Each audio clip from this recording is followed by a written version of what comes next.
지난주보다 훨씬 밝아진 거 아시죠? 아마 굉장히 기도를 많이 하시고 온 것 같아요. 그리고 꽃을 달았더니 더 밝은 것 같습니다. 우리 한 달에 한 번씩 꽃 따는 것도 괜찮을 것 같아요. 각자가 준비해서.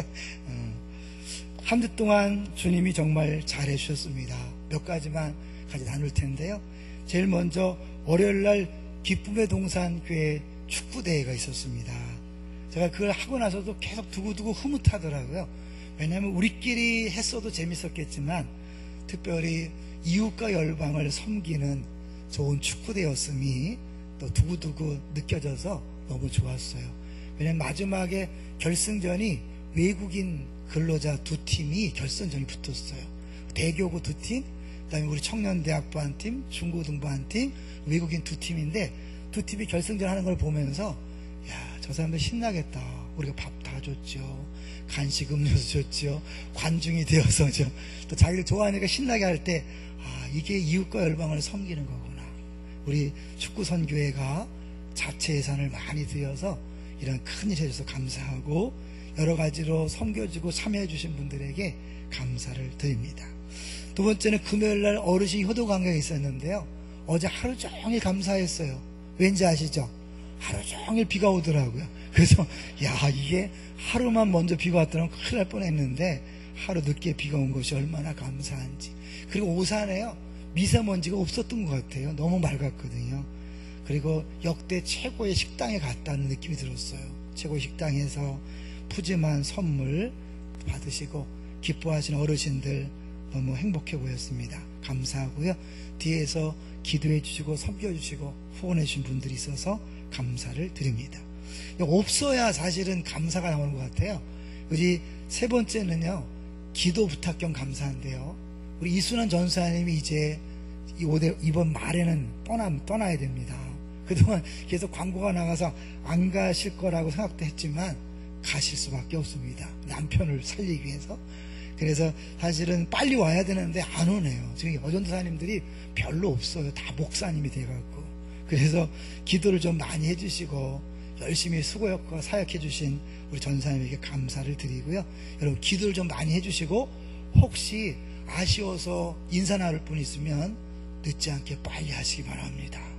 빨리 밥도 드시고 또 밥이 안 되면 뭐 이렇게 하시고 이렇게 해주시기 바랍니다. 광고를 안 하면 또 계속 깼을 줄 알고 기회를 놓칠까봐 말씀을 드렸습니다. 자, 이제 오늘 제목을 보겠습니다. 오늘 제목이 뭡니까? 거룩 설명서입니다. 참 레이기요, 어렵죠.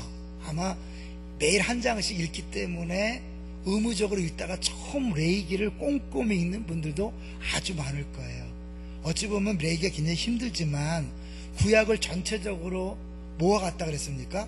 그림과 같다 그랬어요. 그러니까 구약을 볼 때 그림으로 보는 게 중요해요. 아이들이요, 언어를 못 알아들어도요, 외국 영화나 외국 드라마 굉장히 집중합니다. 걔들은 그림으로 보거든요. 그러니까 우리가 성경을, 구약을 전체적인 그림으로 보면 더 쉬운데 세밀하게 하나하나 다 따지다 보니까 더 어려워질 수 있어요.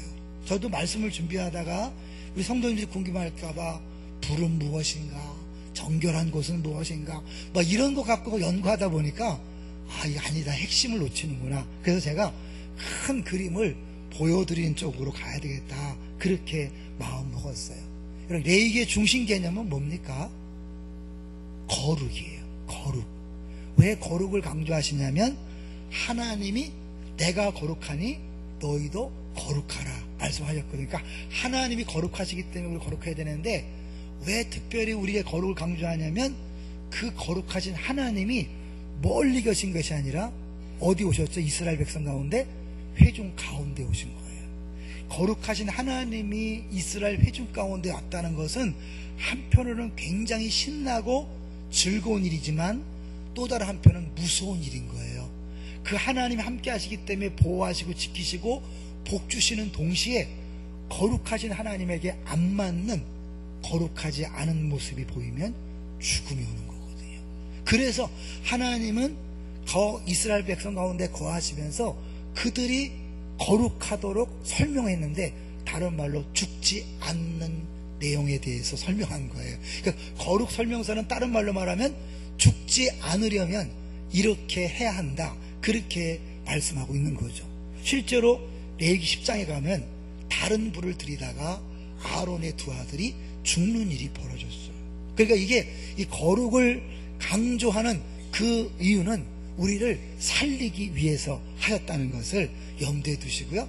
또 하나, 이 모든 구약 성경은 결국 어디를 향한다는 거죠? 예수 그리스도를 향하고, 그래서 모든 것들은 예수님과 어떻게 연결되는가를 자꾸 이렇게 생각하면서 보시면 될 것 같아요. 그리고 이제 오늘 레위기는 뚝 떨어진 게 아니라 지난번 출애굽기에 바로 이어지는 거예요. 혹시 출애굽기 마지막 설교를 기억하십니까? 출애굽기 어떻게 끝났죠? 성막을 다 짓고 하나님의 영광이 가득하니까 모세가 들어갈 수 없었더라. 끝! 좀 뭔가 이상하잖아요.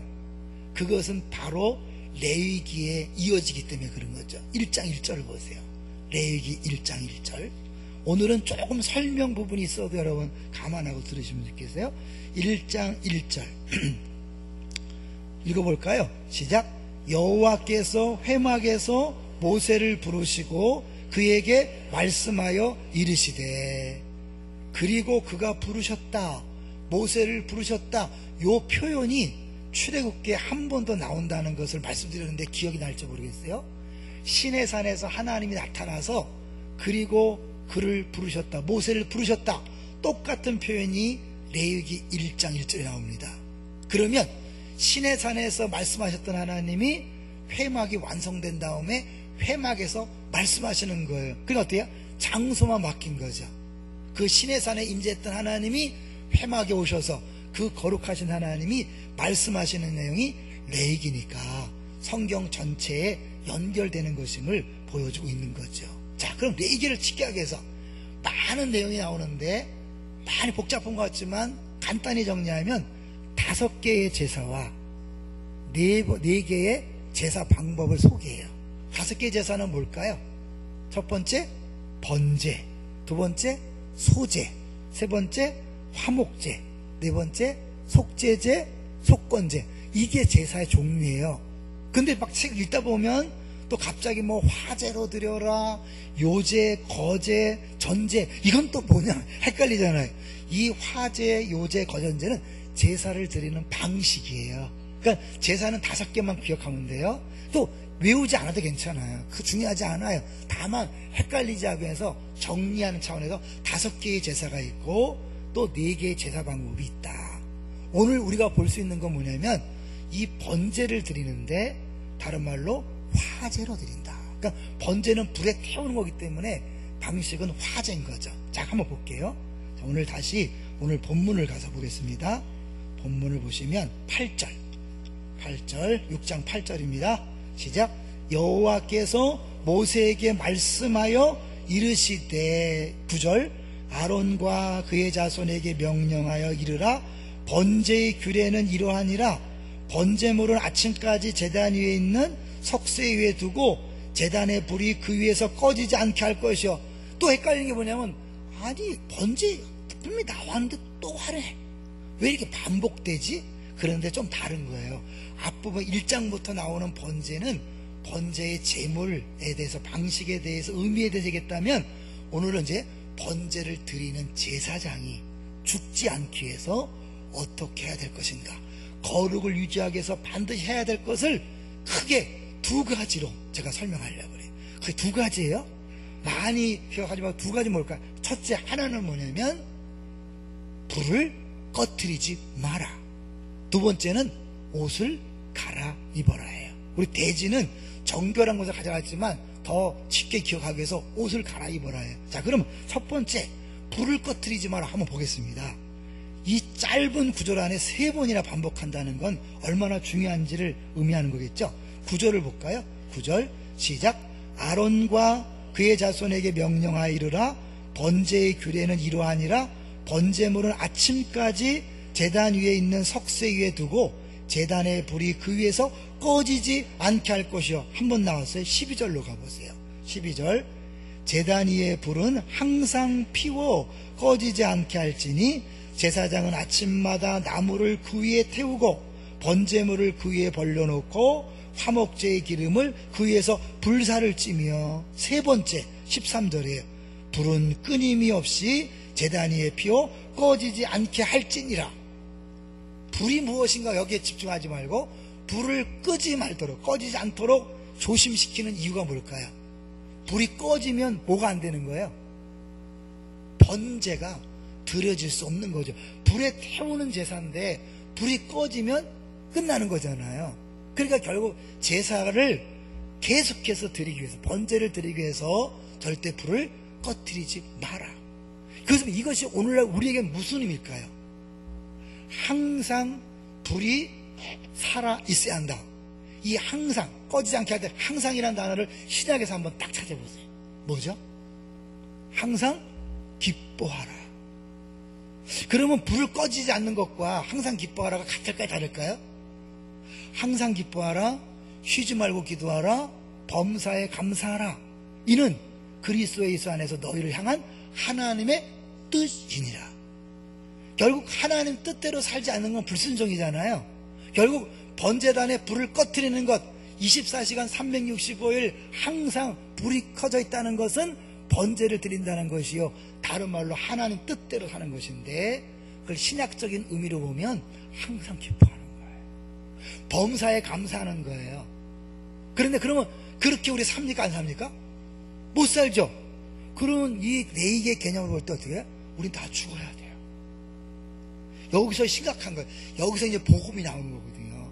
우리가 구약의 율법의 규정에 의하면 우리는 그걸 적용했을 때 다 죽을 수밖에 없다. 근데 죽지 않고 살아있는 이유는 뭐 때문이다? 나중에 설명했지만 예수 그리스도 때문이다. 이 가는 거죠.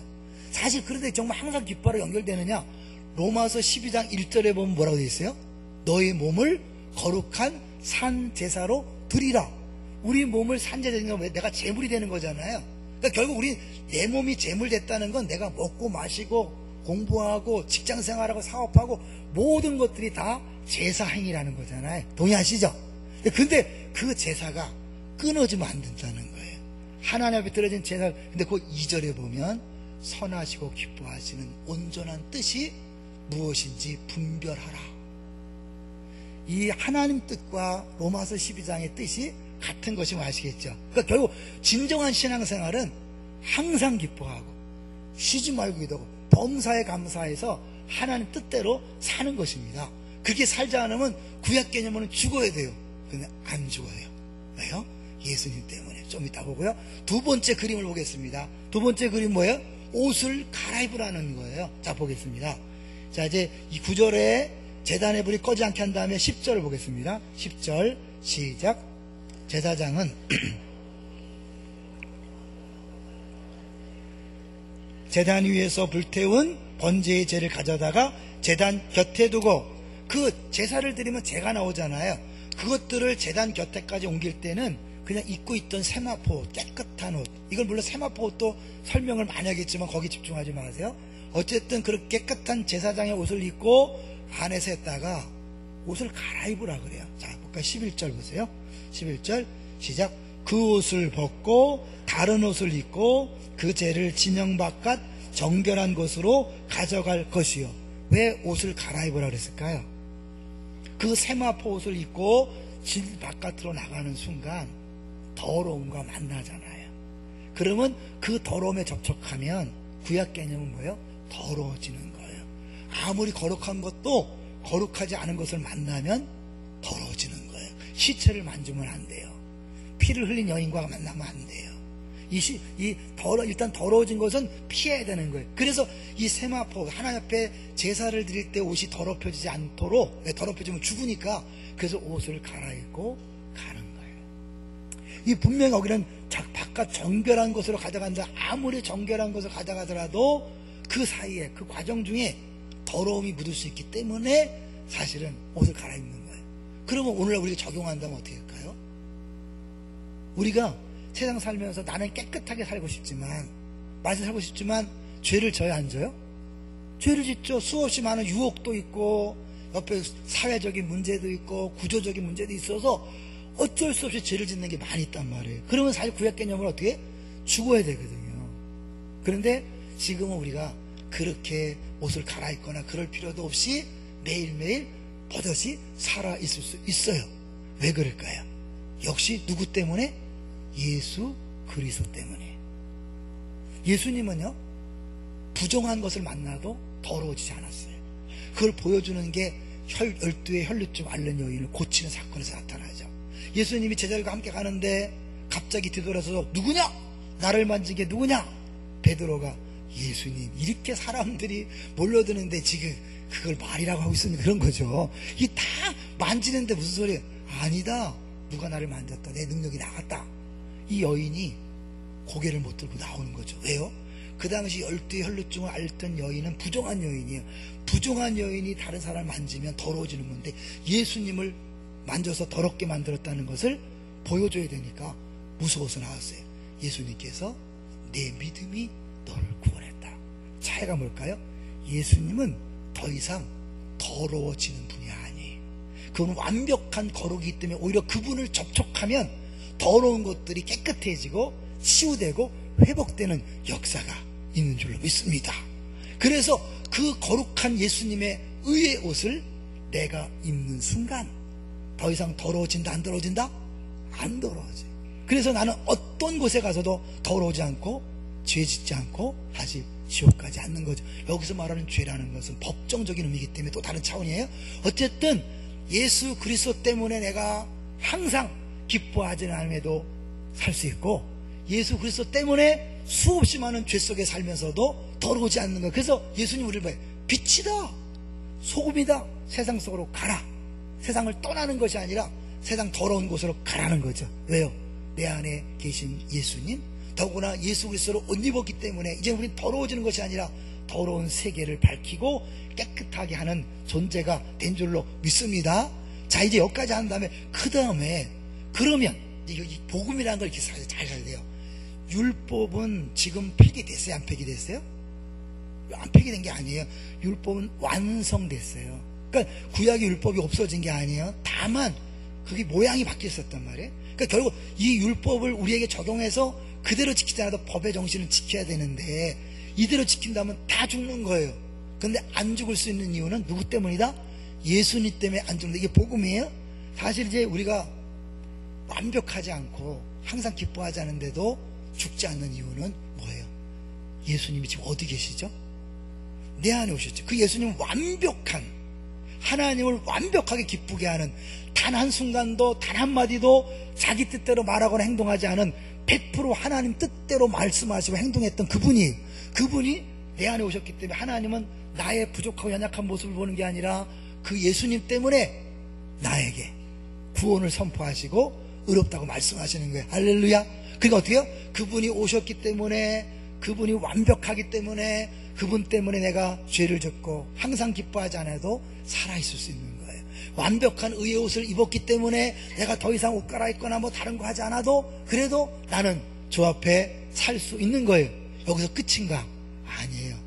다시 율법이 예수 안에서 완성된 다음에 이제 우리는 율법을 또 지키는 거예요. 근데 지키는데 이건 구원받기 위해 지키는 게 아니라 뭐예요?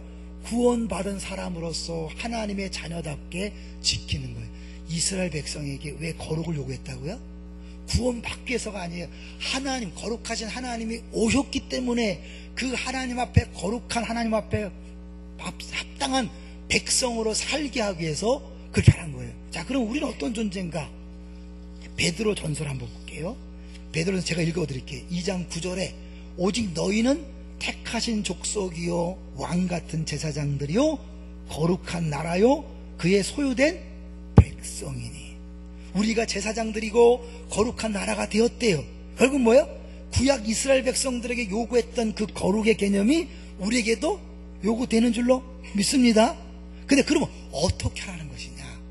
여기서요 이제 실제적인 신학적인 개념에서의 제사는 무엇이고 제물로 드리는 것이 무엇인가를 우리가 아셔야 돼요. 자, 번제로 돌아가겠습니다. 번제는 뭐예요? 번제는 완전히 태워서 그 향기가 하나님 앞에 올라가서 향기를 맡으시고 만족하시는 거예요. 자, 1장, 레위기 1장으로 가보세요. 1장 9절. 번제란 게 뭔가? 1장 9절 시작. 그 내장과 정강이를 물로 씻을 것이요 제사장은 그 전부를 제단 위에 불살라 번제를 드릴지니 이는 화제라 여호와께 향기로운 냄새니라. 불에 태워서 그 냄새가 올라갈 때 하나님이 그 냄새를 맡고 내 공의가 완벽하게 이루어졌구나. 죄의 이 동물을 죽이는 건 뭐냐면 안수하는 거예요. 안수하면 내 죄가 일로 흘러가는 거예요. 그래서 동물이 내 죄를 다 집어쓰고 죽고 불태워짐으로 말미암아 하나님의 공의가 완성되었음을 하나님 느끼고 용서하시는 거거든요. 그러니까 결국 이 번제는 태워서 냄새를 내는 거예요. 향기로운 제물이 되는 거예요. 이 향기로운 제물이란 개념을 가지고 신약으로 가봅니다. 에베소서를 가보세요. 에베소서 5장 2절. 이거는 성경을 한번 다 찾아보세요. 여러분이 성경에 대해 관심 있는 분들은 오늘 좀 눈이 열렸으면 좋겠어요. 에베소서 5장 2절. 신약성경 315쪽. 조금 이런 이게 설명하는 것에 부담스러운 분들은 좀 양해해 주시면 되겠어요. 5장 2절을 보겠습니다. 5장 2절 315쪽 시작. 그리스도께서 너희를 사랑하신 것 같이 너희도 사랑 가운데서 행하라. 잠깐 멈추세요. 행하라고 했는데 그 뒤에 뭔가 보세요. 자, 그 뒤에 시작. 그는 우리를 위하여 자신을 버리사 향기로운 제물과 희생 제물로 하나님께 드리셨느니라. 향기로운 제물과 희생 제물 뭐예요? 번제를 드린 거죠. 뭘 얘기하는데 예수님의 십자가의 죽으심을 향기로운 제물로 희생 제물로 그렇게 바울이 해석한다는 건 뭐예요? 예수님 십자가의 죽음은 결국 하나님 앞에 번제로 드린 제사요 구약의 레이기의 그 모든 것들이 예수님에게 연결된다는 것을 보여주는 거죠. 결국 우리의 죄 때문에 그분이 죽으신 거예요. 그런데 이 희생 제물이 결국 되는 것이 어떤 것이냐? 아까 이제 2장 앞에 사랑하신 것 같이 서로 사랑하는 것이다. 내가 거룩하니 너희도 거룩하라. 사실 거룩이라는 것은요, 우리는 잘못하면 유교적 개념이 있어서 거룩하면 성경책을 끼고 천천히 이렇게 여러분 막 이런 거 있잖아요. 근데 성경의 거룩이라는 건 하나님이 구별됐다는 뜻이에요. 뭐와? 세상 모든 신과 구별됐다는 뜻이에요. 하나님이 다른 신과 결정적인 차이점이 뭔지 아세요? 사랑이에요. 왠지 아세요? 모든 종교의 신은 하나예요. 기독교의 하나님은 삼위일체예요. 사랑은 혼자서는 할 수 있다 없다? 못해요. 기독교와 다른 종교를 구분하는 가장 결정적인 차이점 하나는 사랑이에요. 그게 다는 아니지만 결국 거룩하라는 것은 결국 사랑하라는 것과 같은 거죠. 하나님을 닮는다는 것, 그런 의미로 할 수 있어요. 그래서 5장 1절이 나오는 거예요. 5장 1절 보세요. 에베소 5장 1절 시작. 그러므로 사랑을 받는 자녀같이 너희는 하나님을 본받는 자가 되라. 본받는 자가 된다 그러면서 이제 그 앞부분 내용들을 우리에게 미리 말씀했어요. 사실은 이 4장 25절부터 32절까지가 하나님을 본받는 삶, 거룩한 삶, 제물로 드리는 삶이 무엇인지를 보여주는 거예요. 근데 요 삶 앞에 더 놀라운 사실이 있는 거 아세요? 자, 22절부터 볼까요? 여러분 22절 에베소 5장 22절 시작. 너희는 유혹의 욕심을 따라 썩어져가는 구습을 따르는 옛사람을 뭐하고? 벗어버리고. 24절 하나님을 따라 의와 진리의 거룩함으로 지으심을 받은 새 사람을 입으라. 번제를 드릴 때 옷을 입고 벗는 그 작업, 그리고 번제를 드릴 때 완벽하게 불이 꺼지지 않아서 100% 끝나지 않게 항상 그 제물을 태워드리는 그런 것들이 뭐예요? 다시 우리에게 적용되는 거죠. 근데 그걸 구체적으로 어떻게 하는 거냐? 25절부터 32절까지 계속 벗고 입고 벗고 입고를 5가지 쌍을 만들었어요. 참 놀랍죠? 자, 25절을 볼까요? 25절 시작. 그런즉 거짓을 버리고 각각 그 이웃과 더불어 참된 것을 말하라. 이는 우리가 서로 지체가 됨이라. 거짓말하면 안 되는 거예요. 거짓말을 버리고 참된 말 해야 돼. 여기서 무조건 거짓말이 서로 지체가 되었기 때문에. 여러분 예를 들면 돌이 막 날라와요. 돌이 날라온 거 누구만 볼 수 있어요? 눈만 볼 수 있는데 어떻게 해요? 보니까 이게 입으로 가네. 그러니까 눈이 저거 나가 안 맞겠구나. 저 입 한번 이번에 혼나봐라. 그리고 돌 날라온다 소리 안 하고 가만히 있어요. 그럼 어떻게 해요? 그래서 맞는 거예요. 근데 지체기 때문에 입이 맞는 게 내가 맞는 게 아픈 거예요. 더 나아가서 우리 양육할 때 많이 얘기하는데 아플 때 아프다고 말하는 것이 참된 것을 말하는 거예요.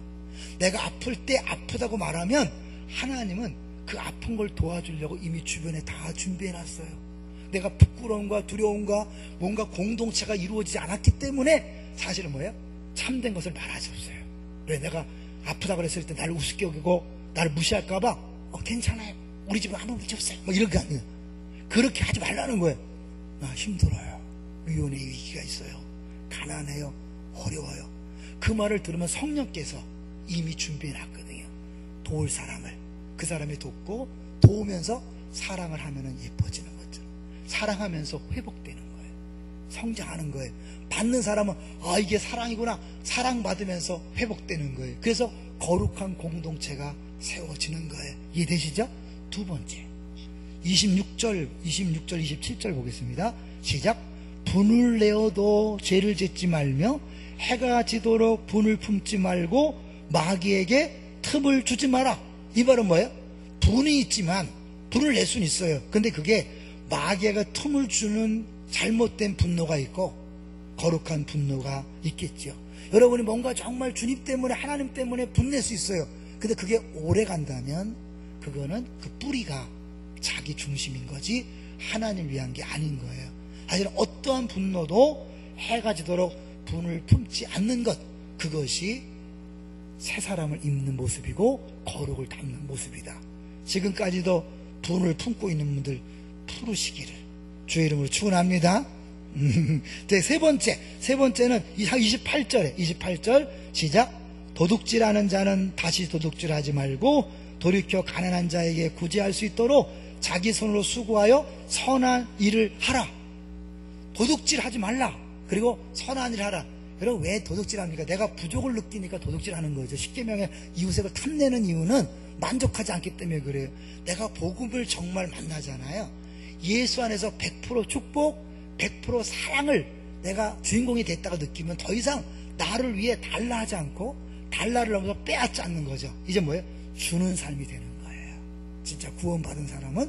자, 그 다음에 29절에 30절 또 다른 짝이에요. 시작. 무릇 더러운 말은 너희 입 밖에도 내지 말고 오직 덕을 세우는데 소용되는 대로 선한 말을 하여 듣는 자들에게 은혜를 끼치게 하라. 어떤 걸 하지 말라고요? 더러운 말을 하지 마라. 더러운 말은 벗어버리고 선한 말, 은혜를 끼치는 말만 해라. 그것이 내 안에 성령이 근심하지 않는 것이다. 성령은 왜? 하나님이잖아요. 하나님이 근심한다는 건 하나님 뜻이 아니라는 거니까. 좀 이따 더 얘기하기로 하고요. 31절 2절을 보겠습니다. 31절 2절 시작. 너희는 모든 악독과 노함과 분냄과 떠드는 것과 비방하는 것을 모든 악이 함께 버리고, 모든 악독 모든 악이 버리고 어떤 걸 얻어요? 32절 서로 친절하게 하며 불쌍히 여기며 서로 용서하기를 하나님이 그리스도 안에서 너희를 용서하신 같이 하라. 가장 큰 요구사항이 용서하라는 거예요. 근데 어떤 용서요?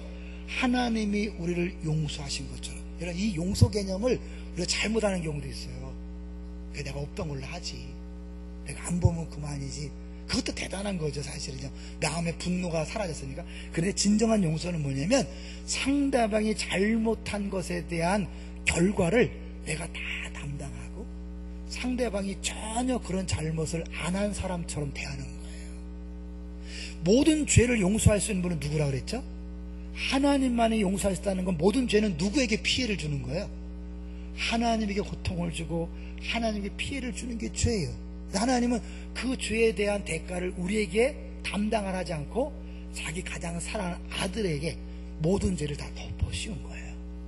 동물 제사 드릴 때 안수하는 것처럼 우리의 모든 죄가 예수님에게 다 옮겨가서 다 전가되어서 예수님이 그 죄에 대한 책임을 다 진 거죠. 그러니까 어때요? 다 이루었다. 계산을 끝냈다. 상업적 용어예요. 죄값을 다 아들에게 담당시키고 죄 없이 한 다음에 우리를 뭐 그냥 외면해도 괜찮은데 하나님은 아들로 받아주신 거죠. 사랑하는 존재로 받아주신 거죠. 이게 하나님의 용서입니다. 이처럼 용서하는 것이 거룩한 삶이요, 그것이 주의 뜻대로 사는 삶입니다. 자, 여기서 그래 살 수 있다 없다? 없다. 그걸 인정하는 게 또 복음인 거예요. 내가 이렇게 살 수 없습니다. 하나님 앞에 살 수 없습니다. 인정했을 때 그 다음에 나오는 게 뭐예요? 주님이 해주세요. 주님이 도와주세요 라고 기도하는 거예요. 항상 기뻐하라. 범사에 감사하라. 가운데 뭐가 있어요? 쉬지 말고 기도하라. 이 기도를 막 새벽 기도 나와라 이런 게 아니에요. 매 순간마다 쉬지 말고잖아요. 24시간 주님 매 순간마다 주님이 하세요. 주님 없이는 불가능해요. 이렇게 하는, 그게 뭐예요? 성령께서 하시는 거예요. 사실 사람을 진짜 용서하는 건요, 사람은 못해요. 사람 못해. 누구만 할 수 있어요? 하나님만이 할 수 있어요. 예수님만이 할 수 있는 거예요. 예수는 어떻게 했어요? 십자가상에서 저들을 사하여 주옵소서, 저들이 하는 짓을 알지 못합니다. 그 용서하신 예수님이 지금 어디 오신 거예요? 잘 하셔야 돼요. 이론이 아니에요. 실제로 내 안에 오셨어요. 믿습니까? 그분이 오셔서 나를 의롭다 하시고 100% 축복, 100% 사랑뿐만 아니라 그분이 오심으로 말미암아 하나님께서 나에게 원하시는 뜻을 100% 이루어 드릴 수 있는 게 된 거예요. 왜 세계명, 사랑하라는 원래 구약에서 있었어요. 근데 왜 세계명이라고 할까요? 예수님께서 그 사랑이 뭔지를 보였기 때문에 세계명이요, 동시에 그 예수님이 우리 안에 오셔서 사랑할 수 있게 되었기 때문에 세계명인 거예요. 그 예수님이 오셨는데 문제는 내가 그 예수님을 개밥 취급하니까, 찬밥 취급하고 모시지 않고 그분을 함부로 대하니까 그분이 역사하지 않는 거예요. 그분은 인격적이기 때문에 그분에게 자리를 내어드려야 돼요. 주님이 하세요. 주님이 하세요. 근데 이게요, 사람들이 자꾸 헷갈리는 것 같아요. 근데 어떤 분이 좋은 깨달음이 있었던 걸 말씀해 줬어요. 우리가요, 이제 예전에 막 열등감에서 상처 때문에 누구 미워하는 것 때문에 열심히 신앙생활을 했어요. 뭐 보란듯이 하면 내가 축복을 받아서 한번 보여주리라. 에너지예요. 미움도 에너지고 상처도 에너지고 열등감도 에너지고 다 에너지예요. 근데 예수 안에서 이미 100% 축복, 100% 사받았습니다. 그러면 내가 할 게 뭐 있어요? 무기력증에 빠지는 거예요. 잠시. 우리 그랬었잖아요. 근데 거기서 끝나면 안 되고, 이제 나는 100% 사랑, 100% 축복 받았으니 이제 뭐예요? 감사하는 마음으로 전적으로 나를 위한 삶이 아니라 이웃을 위한 삶, 다른 사람을 위한 삶을 사는 거예요. 그것이 하나님을 닮아가는 거예요. 그것이 사랑을 닮아가는 거예요. 믿습니까? 근데 그것도 우리가 할 수 있는 게 아니라 내 안에 오신 예수님만이 할 수 있습니다. 그거를 어떻게 깨달았냐면, 자기 자신의 모습을 보는데 완전히 고장난 차가 보이더래요. 완전히 박살나서 고장난 차 움직일 수 있나요? 없나요? 없어요. 그럼 어떻게 해야 돼요? 가려면 견인차를 불러야 돼요. 전화해서 구조 요청을 해야 돼요. 견인차가 오면요, 차가 움직여요. 근데 누가 움직이는 거예요? 내가 움직이는 게 아니라 견인차가 끌고 가는 거예요. 성령과 우리의 관계가 이것임을 여러분 기억하셔야 돼요. 우린 신앙생활하면서 하나님, 내 안에 기름을 만땅 채워주시면 갈 수 있습니다. 내 부속만 갈아주시면 갈 수 있습니다. 아니에요. 내가 그리스도와 함께 뭐예요? 십자가에 못 박혀 죽었다 그랬잖아요. 말로는 그렇게 선포하고 기도하면서 여전히 내가 하려고 하니까 신앙생활에 문제가 생기는 거예요. 나는 죽은 거예요. 재물이 된 거예요. 재물은요, 죽어야 돼요. 완전히 불타 없어져야 돼요. 예? 그걸 내가 또 살아서 막 하면 안 돼요. 그 불이 꺼지는 거예요. 나는 완전히 죽었기 때문에 나는 없는 거예요. 그런데 내가 사는 건 뭐예요? 이제 끌려가는 삶. 누구에 의해서? 성령에 의해서 끌려가는 삶인 거예요. 매 순간마다 성령을 구하는 거예요. 성령 충만을 구하는 거예요. 그래서 에베소서 4장 5장 이렇게 한다면 5장 18절에 술 취하지 말고 성령 충만을 받으라. 이 배경을 생각하셔야 돼요. 이 생축으로 드린, 제물로 드린 그 삶을 하면서 이건 너희 힘으로 되는 게 아니라 성령 충만할 때 남편은 아내에게, 아내는 남편에게, 부모는 자녀에게, 자녀는 부모에게 복종할 수 있는 신기한 삶이 이루어지는 거예요. 내가 한 게 아니고 끌려갔으니까 지나고 나서도 뭐예요? 주의 은혜입니다. 근데 끌려간 게 아니라 내가 했잖아. 주여 은혜를 주시옵소서, 깨닫게 해주시옵소서. 그렇죠? 그러니까 내가 했으니까 왜? 내가 깨닫기 때문에, 내가 기도해서 방언받고 내가 기도 성령 충만했기 때문에 내가 한 거야. 은혜란 고백이 안 나오는 거죠. 철저하게 나는 부인하고, 나는 재물입니다, 완전히 죽었습니다, 제가 되었습니다. 이제 주님이 끌고 가십시오. 그래서 끌려가는 사람, 야 신기하다. 내가 어떻게 용서를 하지? 내가 어떻게 이상하게 기뻐하지? 내가 어떻게 이런 일을 할 수 있지? 왜? 누가 하는 거예요? 성령이 하시는 거죠. 신앙생활에 우리가 아주 기본을 잃어버렸기 때문에 내가 끝까지 하려고 그랬죠. 그래서 기도, 그것이 힘들었고, 기도하자는 소리가 부담스러웠고, 봉사하는 사람이 부담스러웠고, 쉽게 해서 헌금하고 뭐 전도하는 사람이 부담스러웠잖아요. 왜요? 내가 하려고 했으니까. 여러분 못한다고 고백하세요. 난 고장난 차입니다, 나는 죽었습니다. 그 심령이 가난한 자예요. 파산, 아무것도 할 수 없습니다. 전적 부패했습니다. 나는 주의 장아찌입니다. 주님이 하십시오. 실제적인 고백. 그래서 주님이 끌고 가는, 그냥 끌려가는 삶을 사는 것, 그것이 성령 충만한 삶이요, 그것이 거룩한 삶이요, 그것이 우리 가운데 혼자가 아니라 함께 이루어질 때 거룩한 공동체가 될 줄로 믿습니다. 거룩한 나라야 그랬잖아요. 이스라엘 공동체 가운데 오셔서 이스라엘 백성 전체에게 계명을 주신 하나님, 우리도 개인이 아니에요. 우리 공동체로 하나님 부르신 거예요. 우리가 서로 친절하게 하며 불쌍하게 하며 서로 용서하기를, 하나님이 그리스도 안에서 늘 용서하는, 서로 사랑하는 거예요. 불쌍하기는 거예요. 용서하는 거예요. 우리가 할 수 없어요. 주님이 하시도록 자리를 내어드려서 그랬을 때 우리 어때요? 여기가 천국이 될 줄로 믿습니다. 그러면 우리 교회 소문이 나서 몰려오게 될 줄로 믿습니다. 내가 하려고 하지 마세요. 주 앞에 고장난 차라고 인정하시고 매 순간 111이에요? 구조신호를 보내서 견인차를 부르시고, 성령이여 나를 끌고 가소서, 나를 인도하소서, 나는 전적으로 주 앞에 맡깁니다. 오늘부터 이 신기한, 이해할 수 없는 놀라운 삶을 살게 되시기를 주의 이름으로 축원합니다.